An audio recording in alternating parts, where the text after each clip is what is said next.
안녕하세요 여러분. 이제 이로써 2학기 5번째 시간 시작해 보도록 하겠습니다.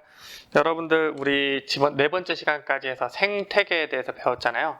생태계라는 것은 뭐냐? 생명체와 생명체 주변을 둘러싸고 있는 어떤 환경적인 요인들로 구성되어 있는데, 그 생태계에서 이제 먹이 관계에 의해서 생태계 평형이 회복되고 이런 원리들을 배웠어요. 그러니까 한마디로 얘기하자면 우리가 생태계에서 뭘 배웠냐면요, 그 생태계 내에서 생물끼리의 어떤 먹고 먹히는 관계들 위주로 많이 배웠단 말이에요. 물론 이제 환경 변화가 생물에게 미치는 영향을 배우긴 배웠지만 어쨌든 주된 내용이 그거였다면, 우리가 이걸 배웠어요. 환경의 변화가 생물들에게 영향을 줄 수 있다라고 배웠어요. 그래서 이번 시간부터 뭘 배울 거냐면 지구 환경이 어떤 식으로 변했는지에 대해서 얘기를 해볼 겁니다. 그래서 이번 단원의 이름은 뭐냐면 지구 환경 변화예요.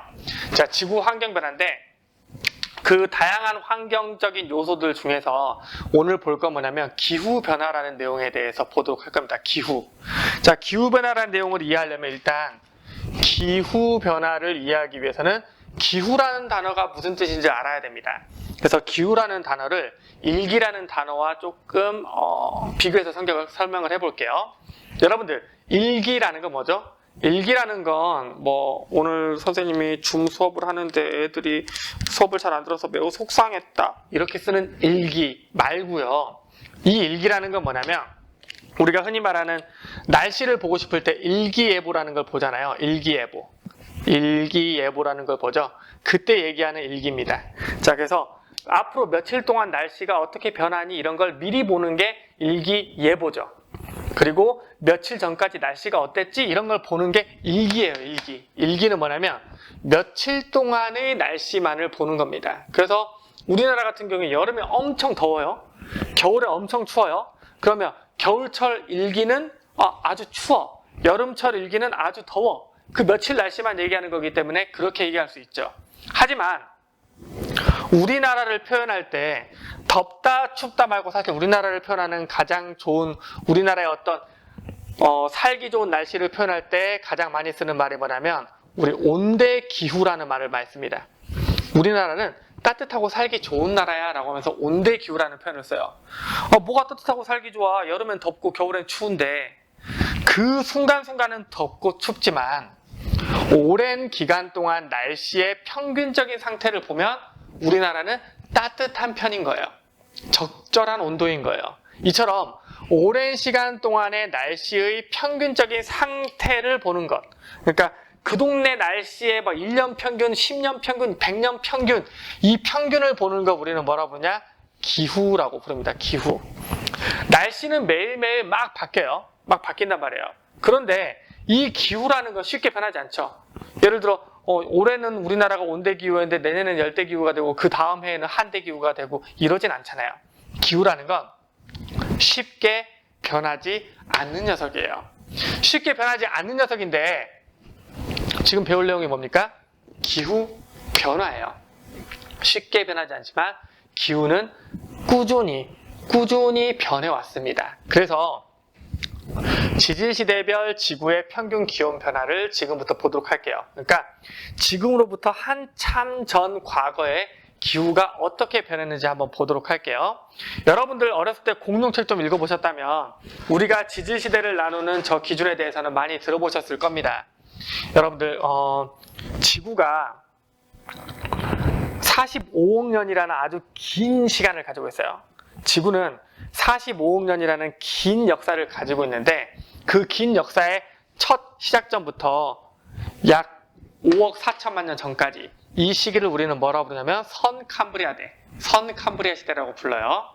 그리고 5억 4천만 년 전부터 2억 5천만 년 전까지 이 시기를 고생대라고 부르고, 2억 5천만 년 전부터 6,600만 년 전 사이를 중생대라고 부르고, 그리고 6,600만 년 전부터 약 1만 년 전까지를 우리가 신생대라고 부릅니다. 이처럼 이런 아주 먼 과거, 그 다음, 그나마 최신, 이런 크게 나눠주는 이런 것들을 우리는 뭐라고 부르냐면 지질시대라고 불러요. 이 지질시대는 아마 여러분들이 정윤희 선생님 시간에 조금 더 자세히 다룰 겁니다. 자, 어쨌든 옛날, 그 다음이에요. 시간적인 흐름입니다. 막 수십억 년이 되는 이 엄청난 긴 시간의 흐름 속에서 우리 지구라는 곳의 평균적인 기온이 어떻게 변했는가를 볼 겁니다. 세로축은 평균 기온이에요. 10도, 17도, 25도 선이 있죠. 자, 가로축은 시간입니다. 38억 년 전부터 약 1만 년 전까지의 시간을 나타내고 있는 거예요. 그래서 그때 온도 변화를 봤더니 이렇네요. 대충 보면 지금 여기 평균 온도가 17도 이렇게 돼 있잖아요. 10도. 사실 평균 온도가 17도, 10도 이렇게 이 부분은요. 그러니까 이 구간에 평균 온도가 걸쳐 있을 때는요. 상당히 지구 전체적으로 추운 시기라고 볼 수 있어요. 이 시기는 지구 전체적으로 상당히 추웠던 시기라고 볼 수 있습니다. 그러면 선 캄브리아대는 기본적으로 어땠던 시기예요? 기본적으로 추웠던 시기예요. 선 캄브리아 시대는 기본적으로 참 추운 지구였습니다. 그러다가 여기에서 온도가 점점 상승하면서 평균 기온 25도까지 육박하면서 상당히 따뜻한 지구로 돌아오게 되죠. 상당히 따뜻한 지구로 돌아오게 되는데 이 상당히 따뜻한 환경이 생물들에게 살기 좋은 환경이었겠죠. 그래서 고생대 때 엄청나게 많은 생물들이 폭발적으로 증가하게 됩니다. 근데 이 고생대 때 그래프 보시면 알겠지만 고생대 중기에 한 번, 고생대 후기에 한 번 추운 시기가 찾아오게 돼요. 우리가 흔히 말하는 빙하기죠. 빙하기. 이렇게 추운 시기가 찾아왔다가 그리고 다시 또 중생대가 되면서 온도가 올라가요. 자, 그런데 중생대 때는 17도 밑으로 막 떨어진 적이 있어요, 없어요? 없죠. 한번 살짝 떨어지긴 했지만 못 견딜 만큼은 아니야. 17도 좀 쾌적해. 이 정도까지만 온도가 떨어졌어요. 그럼 중생대는 어떤 시기였다고 볼 수 있어요? 한마디로 얘기하면 전체적으로 가장 따뜻했던 시기예요. 전체적으로 봤을 때 가장 대체로 따뜻했던 시기입니다. 대체로 따뜻했기 때문에 추운 데서는 잘 못 사는 생물들이 이때는 잘 살았겠죠. 여러분들 추운 겨울이 되면 막 체온이 함께 떨어져가지고 막 동면을 해야 되고 그런 생물들이 있죠. 파충류. 파충류 같은 경우에는요, 변온동물이라고 해서 그 체온이 쉽게 떨어지거든요. 그런데 이때는 온도가 쉽게 안 떨어지는 아주 따뜻했던 시기이기 때문에 파충류들이 살기 아주 좋았겠죠. 그래서 뭐가 번성하게 됩니까? 공룡이 번성하죠. 따뜻했기 때문에. 자, 그 다음에 신생대로 갔더니 어떻게 되냐? 신생대 때는 온도가 살짝 높았는데 어쨌든 전체적인 흐름을 보자면 어때요? 온도가 상승하고 있는 국면인가요? 하강하고 있는 국면인가요? 온도가 하강하고 있는 국면이죠. 그래서 신생대는 후기로 갈수록 평균 기온이 점점 떨어졌다고 합니다.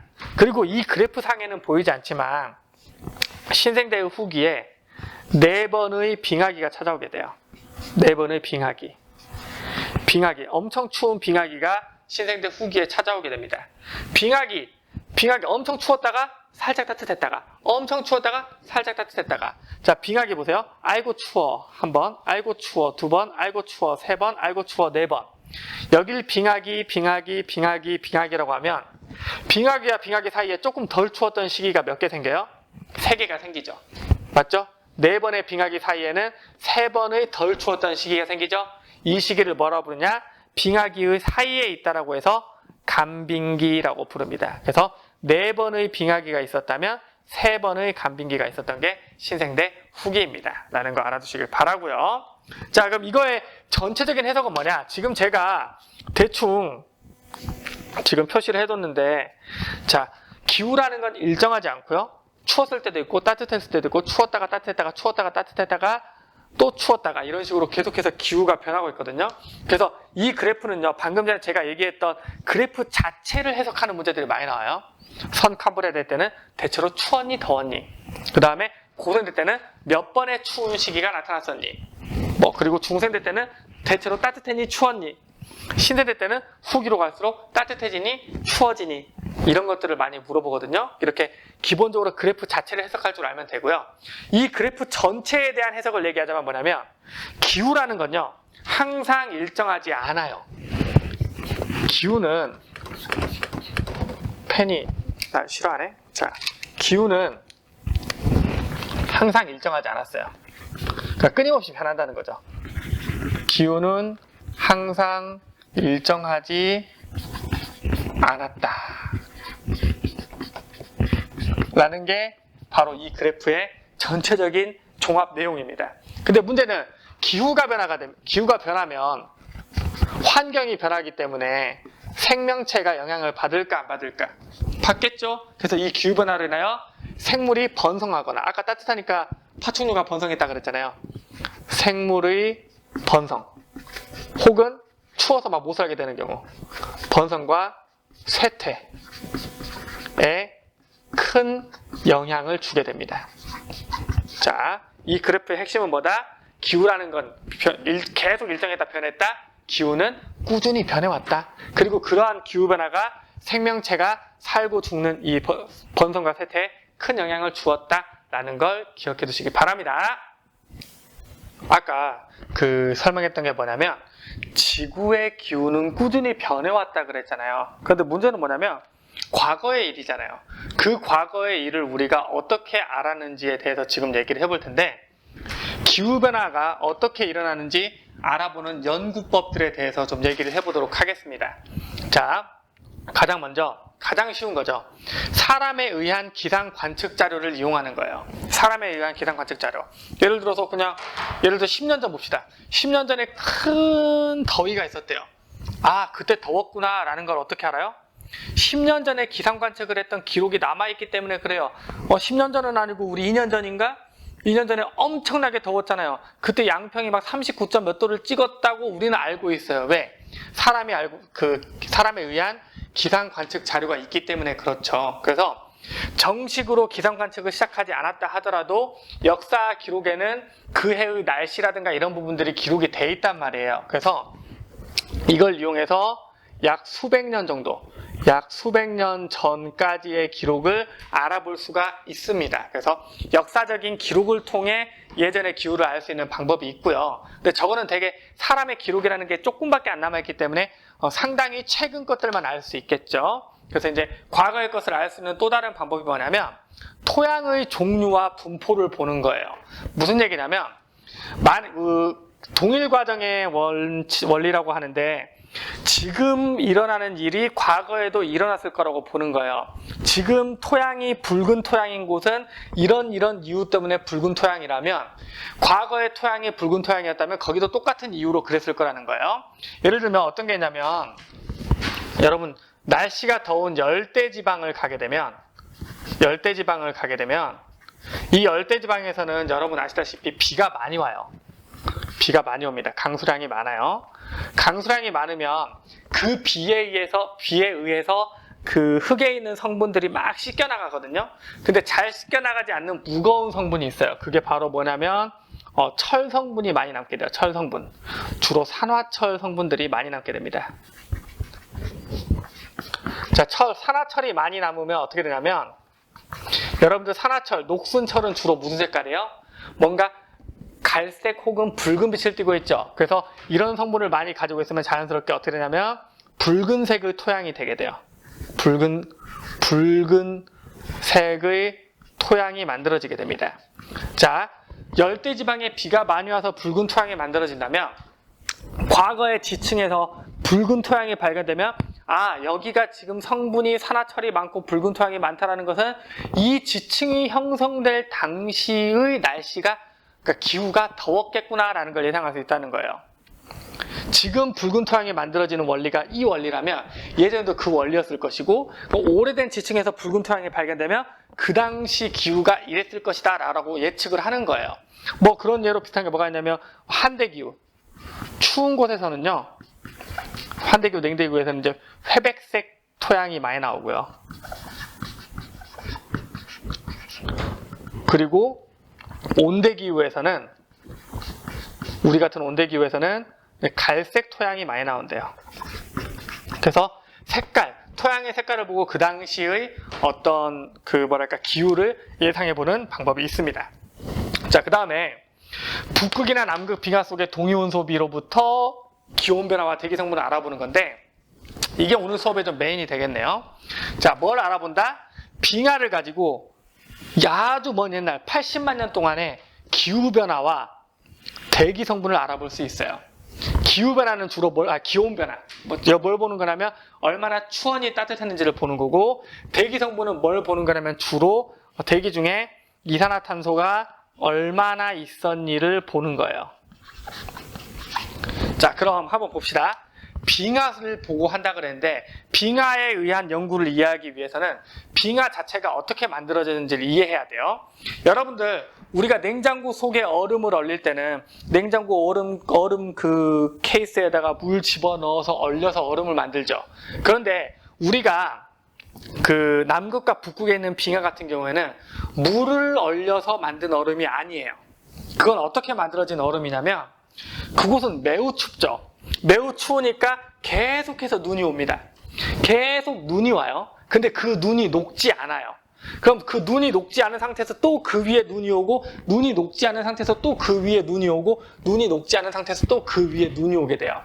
그러면 눈이 그 눈의 무게로 인하여 꾹꾹꾹 눌려지게 돼요. 이 눈이라는 게 꾹꾹 눌리면 무슨 일이 생기냐면, 여러분들 겨울철에 보면 아무도 밟지 않은 눈은 어때요? 되게 하얀색의 불투명한 밝은 빛을 띠고 있죠. 그리고 밟으면 뽀드득 하고 들어가요. 근데 여러 사람들이 계속 밟고 다니는 길을 보면 어때요? 거기는 눈이 완전히 꾹 눌려가지고 미끌미끌한 얼음으로 바뀌어 있죠. 높은 압력을 받으면 눈이 뭘로 바뀌어요? 얼음으로 바뀌어요. 그렇게 해서 만들어진 게 바로 뭐냐? 빙하입니다. 만년설, 그러니까 녹지 않은 눈들이 계속 쌓여가지고 그 무게에 의해서 꾹 눌려서 만들어진 게 빙하예요. 여기까지 이해됐죠? 자, 그런데 그렇게 해서 빙하가 만들어질 때 무슨 일이 생기냐면, 눈과 눈 사이에 있던 공기들이 있겠죠. 눈이 밟히기 전에는, 눈이 이렇게 폭신폭신할 때는 그 사이사이에 공기가 껴있잖아요. 그 당시에 그 공기가 이렇게 꾹 눌려서 얼음이 될 때 그 얼음 안에 공기가 갇히게 됩니다. 공기가 갇히게 돼요. 자, 상상해 볼게요. 제가 일단 빙하로 갈 거예요. 빙하로 가서 그 빙하를 갖다가 팔 거예요. 어떻게 팔 거냐면 동그랗게 팔 거예요. 자, 그림 보여드릴게요. 동그랗게 원통형으로 빙하를 팔 겁니다. 그럼 원통형으로 빙하를 파면 이런 식으로 빙하가 나오게 될 거예요. 이런 식으로 빙하가 나오게 될 겁니다. 이렇게 원통형의 빙하를 우리는 뭐라고 부르냐면 빙하 코어라고 부릅니다. 뭐라고 부른다고요? 빙하 코어라고 불러요.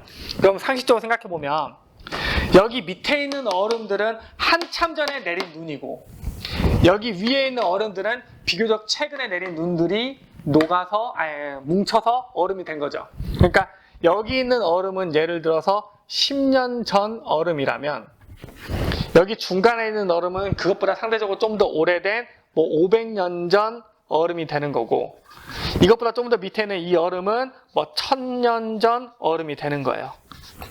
언제 만들어진 거냐를 따졌을 때 얘가 차곡차곡 쌓여서 만들어지는 거기 때문에 당연히 아래에 있는 얼음이 더 먼저 만들어진 거고, 위에는 있는 얼음이 더 최근에 만들어진 것이다 라는 사실을 알 수가 있습니다. 자, 그런데 여기서 뭘 보는 거냐면, 첫 번째 제가 뭐라 그랬죠? 이 빙하 사이사이에 껴있는 기포들을 볼 겁니다. 여기 빙하 사이사이에 기포가 껴있을 거예요. 여기 빙하 사이사이에 기포가 껴있을 겁니다. 이 기포들은 이 빙하가 만들어질 당시의 대기를 그대로 가지고 있는 기포예요.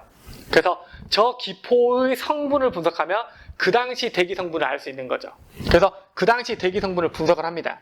분석을 해서 이 당시에 CO2의 농도, 이 당시에 이산화탄소 농도가 얼마나 됐는지, 10년 전에는, 50년 전에는, 500년 전에는 CO2 농도가 얼마나 됐는지, 그리고 1000년 전에는 CO2 농도가 어느 정도였는지를 이런 식으로 연구를 해보는 거예요. 아까 얘기한 것처럼 뭘 알아보는 거야? 대기 성분을 알아보는 거예요. 그렇게 해서 분석해본 결과 어떤 결론에 도달하게 됐냐면, 과거로부터 현재에 가까워지면서 이산화탄소의 농도가 과거로부터 현재에 가까워지면서, 자, 여기 왼쪽 그 가로축을 시간이라고 하고 세로축을 CO2 농도라고 하면, 과거로부터 현재로 오면서 이 CO2의 농도는 꾸준히 증가했다는 사실을 알게 됐어요. 뭘 통해서? 이 빙하 코어에 갇혀있는 공기방울들을 분석해본 결과 그랬다라는 거예요. 그래서 뭘 알았어? CO2 함량을 알았어요. 자, 그 다음에 빙하를 가지고 기온 변화를 어떻게 보냐? 이게 조금 어려워요. 계속 볼게요. 이걸 이해하기 위해서는 중요한 게 뭐냐면 바로 산소의 동위원소라는 개념을 알아야 돼요. 산소의 동위원소. 여러분들 동위원소라는 건 이런 거였죠. 아마 배웠을 거예요.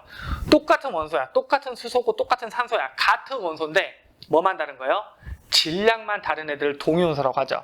여러분 잘 아시다시피 원자번호 8번 여러분 잘 아시다시피 원자번호 8번 산소는요. 보통 산소는 질량수가 얼마냐면 보통 산소는 질량수가 16자리들이 많이 있어요. 그런데 이 산소보다 중성자 2개가 더 많은 동위원소가 있어요. 그럼 얘보다 중성자 2개가 더 많은 동위원소니까 원자번호는 8번이지만 질량수가 18이 되겠죠. 이런 동위원소들이 있습니다. 참고로 지구상에는 이 16자리, 질량수 16자리 산소의 비율이 훨씬 많고 그냥 편의상 99대 1이라고 해볼게요. 99 정도가 있다면 질량수 18자리 이 산소는요 매우 적어요. 1 정도 있다고 합시다. 여기까지 알겠죠? 동위원소가 이렇게 존재해요. 그리고 얘는 산소예요. 산소인데 이 산소와 결합해서 물이 만들어지면 말 그대로 뭐가 만들어지냐면 H2O가 만들어지겠죠. H2O가 만들어져요. H2O. 그런데 이 H2O가 만들어질 때 16자리 산소가 붙게 되면 H2O 16자리가 붙게 되면 얘는 분자량이 18이 됩니다. 여러분 분자량 구하는 법 알고 계시죠? 자, 그 다음 똑같은 물을 만드는데 산소 18자리가 붙게 되면 얘는 분자량이 얼마가 되냐면 20자리가 돼요. 같은 물 분자지만 얘는 분자량이 18, 얘는 20. 누가 더 무거운 거야? 이 밑에 있는 얘가 더 무거운 물 분자인 거예요. 그런데 지구상에 얘가 99개 있고 얘가 1개 있다면 마찬가지로 이 물 분자도 99개 있고 이 물 분자는 1개가 있겠죠. 그런 비율로 어떻게 했냐? 이렇게 바닷속의 여러 가지 물들, 그러니까 분자량 18자리 물과 분자량 20자리 물들이 이렇게 바닷속에 다 있어요. 이렇게 있는 상황입니다. 자, 그런데 생각해 볼게요. 여러분 눈이라는 게 어떻게, 빙하라는 건 잘 보세요. 역으로 생각해 보면 빙하라는 건 눈이 쌓여서 만들어진 거죠. 그럼 눈이라는 건 어떻게 만들어지냐면 대기 중에 있는 수증기가 응결돼 가지고 얼어 가지고 내린 거예요. 그럼 대기 중의 수증기는 어떻게 만들어지냐고 하면 바닷물이 증발해서 주로 만들어지는 게 대기 중의 수증기예요. 그러니까 결국은 바닷속에 있는 물이 증발해서 수증기를 만들고 그 수증기가 가서 눈이 돼서 내려가지고 결국 빙하가 만들어지는 거예요. 여기까지 이해됐죠? 자, 그런데 문제는 뭐냐면 이 바다에 있는 물들이 증발을 해서 수증기가 될 때 이제 우리가 열 에너지를 받아가지고 얘네들이 와우 쉣 큰일 날 뻔했네. 옷 털어질 뻔했네. 얘네들이 증발을 이렇게 열 에너지를 받아가지고 증발을 하잖아요. 증발을 하는데 이때 만약에 온도가 상대적으로 기온이 상대적으로 낮다면 증발이 잘 안 일어나죠. 여러분 뜨거울 때 증발이 잘 일어나요? 차가울 때 증발이 잘 일어나요? 라고 물어보면 당연히 뜨거울 때 증발이 더 잘 일어난다는 사실을 알고 있을 겁니다. 자, 기온이 낮으면 증발이 잘 안 일어나. 기온이 높으면 증발이 잘 일어나요. 그런데 특히 여기 기온에 누가 더 영향을 많이 받냐면 기온의 영향을 더 많이 받는 게 바로 무거운 물이에요. 가벼운 물 같은 경우에는 워낙 많기도 하고 그냥 잘 증발해요. 근데 무거운 물은 온도가 낮을 때는 증발을 잘 안 하다가 온도가 높을 때는 좀 더 증발을 잘 합니다. 그럼 생각해 볼게요. 지금 현재 기온이 낮다고 해볼게요. 기온이 낮으면 분자량 18짜리 물은 증발을 잘 하는데 분자량 20짜리 무거운 물은 증발을 잘 안 하겠죠. 그러면 대기 중에 분자량 18짜리 물이 많을 거예요. 그럼 걔가 수증기가 이동해가지고 눈이 내리면 당연히 그렇게 해서 만들어진 빙하도 분자량 18짜리 물의 비율이 높겠죠. 그런데 만약에 기온이 높으면 분자량 20짜리 물도 증발을 잘 하겠죠. 그럼 수증기 안에 있는 물 분자 중에서 공기 중에 있는 물 분자 중에서 분자량 20짜리의 물 분자의 비율이 예전보다 상대적으로 올라가게 되겠죠. 그렇게 해서 그 수증기가 이동을 해가지고 극지방에서 눈이 되어 내렸어. 그럼 그렇게 해서 빙하가 만들어지죠. 자, 그럼 생각해 봅시다. 이런 결론을 얻을 수 있죠. 예를 들어서 여기 10년 전과 500년 전과 1000년 전에 여기 있는 이 얼음이니까 물 분자잖아요, 결국은. 이 얼음에 있는 산소 동위원소, 산소로 치면 18짜리랑 16짜리, 그러니까 무거운 거, 가벼운 거. 산소 동위원소 16짜리와 18짜리. 상대적으로 가벼운 것과 무거운 것의 비율을 봤더니 임의의 숫자로 표현했을 때 10년 전에는 가벼운 게 97, 무거운 게 3의 비율로 존재했다고 합시다. 그 다음에 500년 전에는 가벼운 게 98, 무거운 게 2의 비율로 존재했다고 칩시다. 그리고 1000년 전에는 가벼운 게 99, 무거운 게 1의 비율로 존재했다고 합시다. 이 빙하를 떼어서 분석해보니까. 그러니까 무슨 얘기냐면 무거운 녀석의 비율이 점점 늘어나고 있다는 얘기죠. 1000년 전보다 500년 전, 500년 전보다 10년 전으로 갈수록 무거운 애의 상대적인 비율이 늘어나고 있어요. 무거운 애의 상대적인 비율이 늘어났다는 얘기는 아까 얘기했다시피 무거운 애는 언제 증발을 잘해? 온도가 높을 때 증발을 잘한다 그랬죠. 그러니까 무거운 애의 비율이 늘어나고 있다는 얘기는 기온이 점점 상승하고 있다는 걸 얘기하는 거죠. 바로 이 산소 동위원소를 이용해서 뭘 알아낸 거야? 기온이 산소 동위원소 이 16짜리와 18짜리 이 동위원소의 비율을 통해서 기온이 꾸준히 올라가고 있다는 사실을 알게 된 거예요. 그래서 보면 그려보자면 CO2의 농도 점점 꾸준히 증가한다는 거 이 공기방울 통해서 알았죠? 그 다음에 산소 동위원소의 비율을 통해서 뭘 알았어? 기온이 꾸준히 상승하고 있다는 거 알았죠? 자, 그렇다면 기온도 꾸준히 상승하고 이산화탄소의 농도도 꾸준히 증가하고 있다는 것은 결국 이산화탄소와 기온이 일치한다. 무슨 얘기야? 바로 기후가 점점 더워지는, 기온이 점점 올라가는 이유가 바로 뭐다? 이산화탄소다라는 사실을 이 연구를 통해서 밝혀내는 거죠. 방금 보신 것처럼 이 빙하 속에 있는 산소 동위원소 비와 그 다음에 그 안에 들어있는 그 기포를 이용해서 뭘 알 수 있다? 대기 성분과 기온 변화를 알 수 있고 대기 성분의 변화가 기온에 어떤 영향을 줬는지 이 관계까지 알 수 있다는 거. 이게 오늘 수업의 포인트라는 거 기억해 두시기 바랍니다. 자, 그 다음 4번 보시면 식물의 종류나 꽃가루, 화석, 동물 화석을 이용한다 그랬는데 이런 거 있죠. 예를 들어 지금 현재 따뜻한 곳에 살고 있는 생물이 있어요. 그러면 과거에도 따뜻한 곳을 좋아했겠죠. 맞죠? 같은 생물이니까. 그러면 따뜻한 곳을 좋아하는 생물, 식물이든 동물이든 뭐든 간에 과거에 따뜻한 곳을 좋아했던 생물의 화석이 다량으로 발견됐다. 그러면 그 지층이 형성될 당시의 기후가 따뜻했다는 걸 알 수 있죠. 찬 곳을 좋아하는 생물이 다량으로 발견됐다. 그러면 그 지층이 생성될 당시의 환경이 추웠다는 걸 알 수 있죠. 우리가 배웠던 뭘 얘기하는 거냐면 시상화석이라는 걸 이용하는 거예요. 시상화석. 시상화석도 아마 여러분 유니쌤 시간에 한 번 더 자세히 배울 거예요. 예를 들면 고사리라는 생물이 있어요. 고사리라는 식물이 있는데 그 고사리는 어떤 환경에서 잘 자라냐면 따뜻하고 습한 환경에서 잘 자라요.